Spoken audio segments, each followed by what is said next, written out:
या न्यूज बुलेटिनचे सहप्रायोजक आहेत गोकुळ.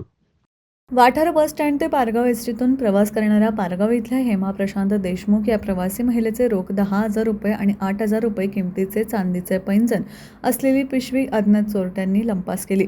पण पेठवडगाव पोलिसांनी केवळ 10,000 रुपये आणि कागदपत्रे लंपास झाल्याचं तक्रार नोंद करून घेतली आहे आणि एसटीला बेदखल केलं. हातकणंगले तालुक्यातील पारगाव इथल्या हेमा प्रशांत देशमुख या कामानिमित्त वाठार इथं आल्या होत्या. काम आटोपून त्या सायंकाळच्या दरम्यान कोडोली एसटीने पारगाव इथं निघाल्या होत्या. वाठार बसस्थानकातून बस बाहेर पडल्यानंतर तिकीट काढताना रोख 10,000 रुपये, 8,000 रुपये किमतीचे चांदीचे पैंजण आणि महत्त्वाची कागदपत्रे असलेली बॅग अज्ञात चोरट्यांनी लंपास केल्याचं लक्षात आलं. त्यांनी ही घटना एसटी वाहकांना सांगितल्यानंतर ही एसटी बस पुन्हा माघारी पेठवडगाव पोलीस ठाण्यात आणण्यात आली. पेठवडगाव एसटीमधील शूटिंग करण्यास विरोध केला आणि तक्रारीतून एसटीला बेदखल करण्यात आले आणि गुन्हा दाखल न करता केवळ 10,000 रुपये आणि कागदपत्रे असलेली पिशवी चोरीस गेल्याची तक्रार नोंद करण्यात आली.